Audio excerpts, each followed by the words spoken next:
kaki kiri atau kanan, awal kejadiannya itu kaki saya tiba-tiba sudah tempurungnya ini sudah miring. Saya kaget luar biasa, saya nangis, saya bangun bapak saya bangun, kaget melihat posisi dengkul saya berubah. Akhirnya karena waktu masih larut, untuk menjelang ke pagi itu masih waktu sangat lama, saya dibangunkan sama bapak saya, digendong, lalu pipis di kaleng. Karena saya nggak bisa pipis di kamar mandi yang berada di luar itu sangat jauh, karena kaki saya kendala sakit. Akhirnya besok paginya saya dibawa ke tukang urut, diurutlah. Alhamdulillah kaki saya sebelah kanan sembuh. Seperti layaknya bocah, namanya juga bocah, saya itu main sepeda. Padahal tukang urut sudah ngomong, jangan main sepeda lagi, nanti kumat. Ternyata benar. Pas saya main sepeda, malamnya saya tidur kembali, kumat. Kumatnya aneh bin ajaib. Malah 2 tempurung yang berubah posisinya. Namanya tempurung kaki itu di dengkul itu.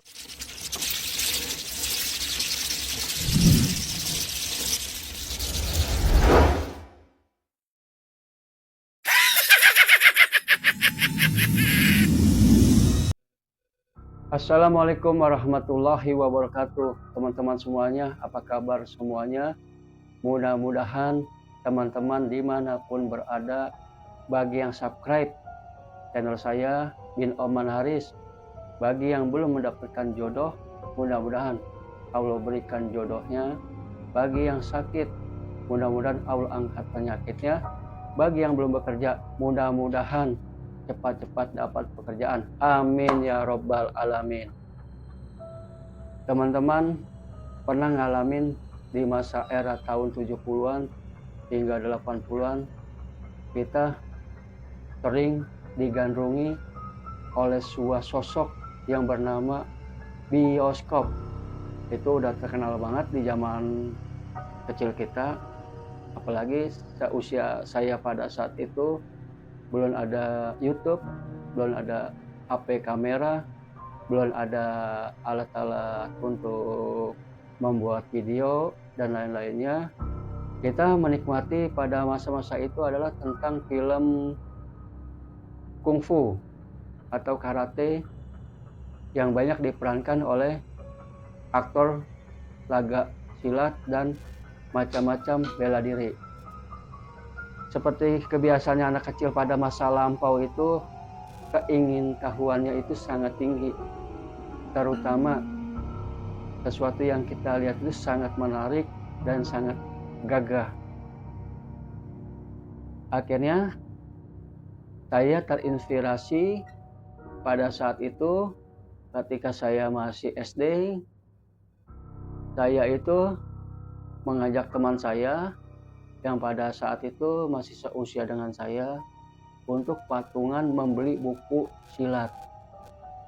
Akhirnya karena saya orang asli Manggarai, pasar Jembatan Merah itu nggak jauh jaraknya dari tempat saya tinggal.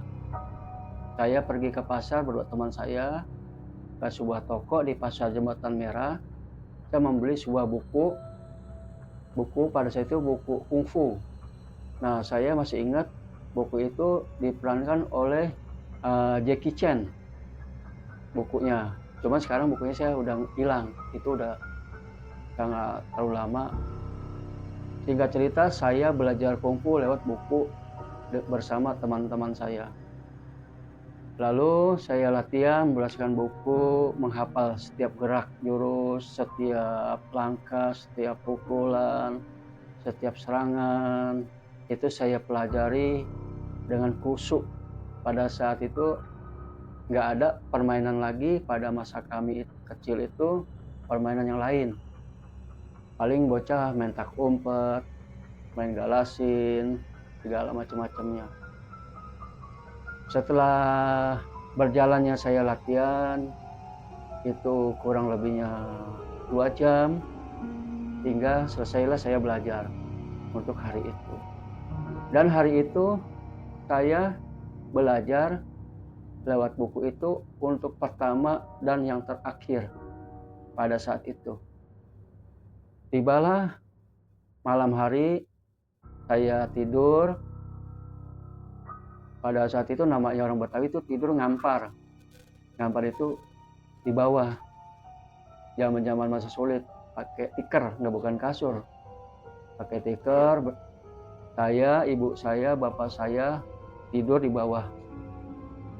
Ketika saya tengah malam terbangun, ingin buang air kecil, tiba-tiba saya merasakan, saya lupa kaki kiri atau kanan. Awal kejadiannya itu kaki saya tiba-tiba sudah, tempurungnya ini sudah miring. Saya kaget luar biasa, saya nangis, saya bangun bapak saya bangun, kaget melihat posisi dengkul saya berubah. Akhirnya karena waktu masih larut, untuk menjelang ke pagi itu masih waktu sangat lama, saya dibangunkan sama bapak saya, digendong, lalu pipis di kaleng. Karena saya nggak bisa pipis di kamar mandi yang berada di luar, itu sangat jauh, karena kaki saya kendala sakit. Akhirnya besok paginya saya dibawa ke tukang urut, diurutlah. Alhamdulillah kaki saya sebelah kanan sembuh. Seperti layaknya bocah, namanya juga bocah, saya itu main sepeda. Padahal tukang urut sudah ngomong, jangan main sepeda lagi, nanti kumat. Ternyata benar. Pas saya main sepeda, malamnya saya tidur kembali, kumat. Kumatnya aneh bin ajaib. Malah 2 tempurung yang berubah posisinya. Namanya tempurung kaki itu di dengkul, itu ada di tengah-tengah. Ini yang sebelah kiri ke kiri, yang sebelah kanan ke kanan. Lalu bapak saya lebih panik lagi, kenapa bisa terjadi ini.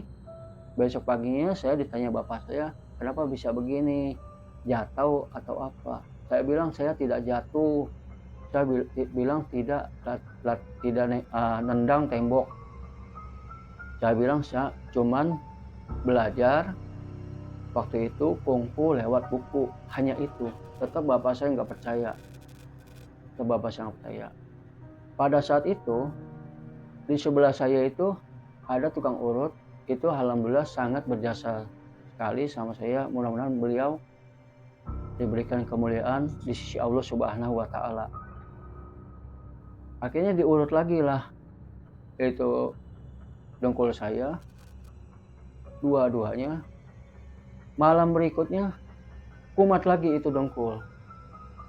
Orang tua saya bingung mau dibawa kemana. Pada saat itu orang tua saya nggak punya biaya untuk mengobati saya, untuk dibawa ke rumah sakit, ke puskesmas, dan tidak ada alat transportasi. Nah, selang beberapa waktu kemudian, seiring waktu berjalan, ternyata saya sudah memasuki 2 bulan, sehingga saya tidak bisa masuk sekolah. Pada saat itu posisi saya kelas 5 SD. Orang tua sih bingung, karena saya akan memasuki, pada saat itu dibilang testing, kenaikan kelas itu dibilang testing, naik untuk ke kelas 6. Bapak saya kebingungan, panik, khawatirnya saya nggak bisa ikut ujian. Karena pada saat itu kendaraan nggak punya, susah. Sekalipun ada beca, pada saat itu nggak ada ojek. Orang punya mobil pun susah banget di kampung saya itu, hanya beberapa orang. Singkat cerita, ayah saya bingung, ayah saya pusing, mencarilah ke keluarga, kemungkinan punya obat untuk syariat, untuk wasilah penyakit saya. Namun keluhan atau doa ayah saya itu didengar Allah, bertemulah dengan kakaknya nenek. Kakaknya nenek pada saat itu masih muda. Alhamdulillah. Mudah-mudahan beliau juga dimuliakan oleh Allah Subhanahu wa taala di sisinya. Amin. Allah amin. Lalu bertanya ayah saya ke kakaknya nenek, "Ma Haji, kira-kira masih nyimpen minyak cimande tidak?" Kata kakaknya nenek, "Ada. Cuman dipakainya itu nggak boleh dituang. Hanya semacam kita pakai parfum botolan kecil, dioles begini aja. Begini, diusapkan di dengkul 3 kali, membaca salawat kiri dan kanan. Kanan membaca salawat 3 kali, kiri membaca salawat 3 kali. Setelah itu pulang ke rumah, saya dibalurkan minyak itu dengan hanya 1 tetes. Baca bismillah, baca salawat 3 kali, kiri dan kanan. Allahualam, boleh percaya boleh enggak, teman-teman yang nonton video saya, karena saya mengalami sendiri dan almarhum bapak saya mengalami itu enggak ada 5 detik dengkul saya itu pindah sendiri, tempurung dengkul itu pindah sendiri tanpa rekayasa. Ini pengalaman saya pribadi di saat saya masih kecil. Pada saat itu kenapa? Kok Bang bisa ingat Bang? Saya sudah kelas 5 SD. Saya masih ingat sampai sekarang. Pada saat itu semua orang yang masih udah naik ke kelas 5 SD atau kelas 6 pasti memorinya masih tersimpan. Kembali lagi ke topik dengkul itu bisa tempurung itu bisa pindah kembali. Allahualam, saya nggak paham. Nah, akhirnya saya bertanya sama ayah saya, "Ayah, itu minyak apa?" "Ini namanya minyak cimande." Bukan saya membedakan, membanggakan minyak tersebut ataupun mengagung-agungkan minyak tersebut. Lewat wasilah minyak tersebut, lewat wasilah minyak cimande, Allah sembuhkan dengkul saya atau tempurung saya. Lalu saya belum mengerti apa itu minyak cimande, saya nggak paham. Setelah beberapa tahun kemudian, saya bertanya sama ayah saya, "Ya, minyak cimande itu apa?" Minyak cimande adalah minyak yang dibuat khusus, tidak bisa semua orang membuatnya, karena itu minyak tidak sembarangan dibuatnya, prosesnya sangat lama. Akhirnya saya mengerti, setelah saya dewasa saya paham apa itu minyak cimande. Lalu saya bertanya-tanya setelah saya keluar SMP, kenapa dengkul saya itu kok bisa secara ilmu kedokteran itu kok bisa pindah. Saya bingung, secara ilmu kedokteran itu nggak ketemu saya. Secara ilmu kedokteran ya, bukan saya mohon maaf merendahkan dunia medis, tim medis, tidak. Karena ini pikiran saya pribadi, saya nggak bertanya sama dokter. Saya ini pribadi sendiri, saya tanya. Nah, lalu pengalaman kecil saya tersebut saya ceritakan banyak ke semua orang-orang yang mendalami dunia kegaiban atau bisa mempelajari sesuatu yang di luar nalar yang tidak bisa saya lihat. Sampai detik ini, Allahualam, belum pernah ketemu jawabannya. Kenapa pada masa lalu tersebut dengkul saya bisa pindah? Saya hanya bisa menyimpulkan bahwa pada saat itu setiap aliran bela diri itu mempunyai pembukaan dan penutup dan mempunyai doa-doa khusus sebelum latihan dimulai. Kemungkinan pada saat ini saya berpikir jawabannya adalah saya tidak berdoa dan saya tidak melakukan pembukaan dan saya tidak melakukan penutupan. Dan yang keempat, kemungkinan apa yang tidak bisa saya lihat dengan mata saya, dengan mata telanjang, kemungkinan makhluk tersebut yang ada di wilayah tersebut tidak terima dengan perilaku saya pada saat itu. Nah, peristiwa itu terjadi adalah sebagai bahan edukasi saya pribadi dan teman-teman, jangan sampai mengalami hal tersebut terjadi kepada teman-teman. Karena kenapa? Dimanapun tempat, dimanapun wilayah, di waktu pagi ataupun malam hari, ada sesuatu yang tidak kita bisa rasakan dan kita lihat, kita tidak mengetahuinya. Lebih baik menurut pandangan saya pribadi, kita berdoa dan permisi. Karena kenapa? Tidak semua yang kita lakukan itu baik dan benar. Demikian cerita saya pada masa lampau saat saya masih kecil. Mudah-mudahan intisari dari cerita saya ini bisa ada hikmah untuk teman-teman semuanya agar tetap berdoa dimanapun berada dan menghargai dimensi waktu yang lain yang kita nggak tahu. Wabillahi taufiq wal hidayah. Wassalamualaikum warahmatullahi wabarakatuh. Sebelum saya tutup, ngopi dulu teman-teman. Ngopi.